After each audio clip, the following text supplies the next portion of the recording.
महात्म, इस प्रकार ब्राह्मणी के वचन सुन दुर्गा ने कहा, हे ब्राह्मणी, मैं तुम्हें संपूर्ण पापों को दूर करने वाले नवरात्र व्रत की विधि बतलाती हूँ, जिसको सुनने से मोक्ष की प्राप्ति होती है। अश्विन मास के शुक्ल पक्ष की प्रतिपदा से लेकर 9 दिन तक का विधि पूर्वक व्रत करें। यदि दिन भर का व्रत ना कर सके तो एक समय भोजन करें।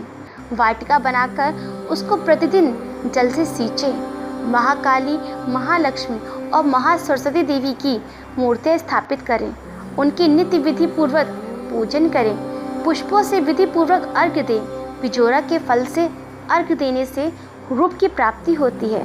जायफल के अर्घ्य देने से कीर्ति, दाग से अर्घ्य देने से कार्य में सिद्धि प्राप्त होती है। आंवले से अर्घ्य देने से सुख की प्राप्ति होती है और केले से अर्घ्य देने से आभूषण की प्राप्ति होती है। इस प्रकार पुष्पों व फूलों से अर्घ्य देकर व्रत संपूर्ण करना चाहिए। 9वें दिन तथा विधि हवन करें।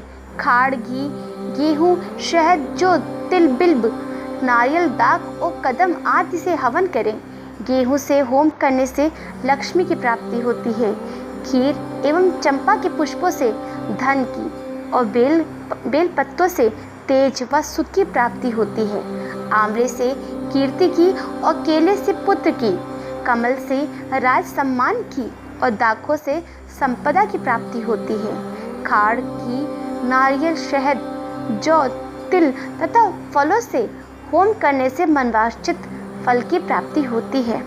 व्रत करने वाला मनुष्य इस विधि विधान से होम कर आचार्य को अत्यंत नम्रता के साथ प्रणाम करे और यज्ञ की सिद्धि के लिए उसे दक्षिणा दे।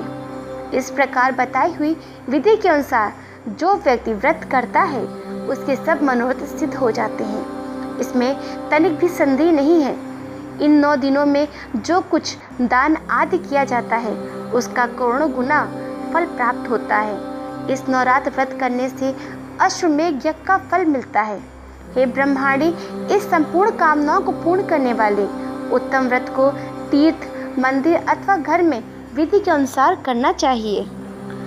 ब्रह्मा जी बोले, हे बृहस्पति, इस प्रकार ब्राह्मणी को व्रत की विधि और फल बताकर देवी अंतर्ध्यान हो गई। जो मनुष्य या स्त्री इस व्रत को विधि पूर्वक करता है वह इस लोक में सुख प्राप्त करता है और अंत में दुर्लभ मोक्ष को प्राप्त होता है। हे बृहस्पति, इस दुर्लभ वस्तु का महात्म मैंने तुम्हें बतलाया है। यह सुन बृहस्पति जी ने आनंद से प्रफुल्लित हो गए। ब्रह्मा जी से कहने लगे कि हे ब्रह्मन, आपने मुझ पर अति कृपा की है जो मुझे इस नवरात्र व्रत का महात्म बताया है। ब्रह्मा जी बोले, हे बृहस्पति, यह देवी भगवती संपूर्ण लोगों का पालन करने वाली हैं। इस महादेवी के प्रभाव को कौन जान सकता है? बोलो, जय माँ भगवती की जय। व्रत की विधि। प्रातःकाल नित्य कर्म से निर्वत हो जाइए। स्नान करें। मंदिर में या घर पर नवरात्र में दुर्गा जी का ध्यान करके यह कथा कहनी चाहिए।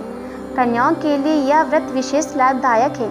श्री जगदम्बा की कृपा से सब विघ्न दूर हो जाते हैं तथा सुख समृद्धि की प्राप्ति होती है।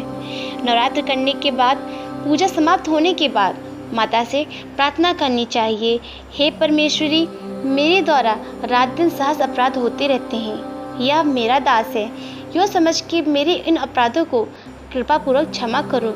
हे परमेश्वरी, मैं आवाहन नहीं जानती, विसर्जन करना नहीं जानती, पूजा करने का ढंग भी नहीं जानती हूँ, मुझे क्षमा करो।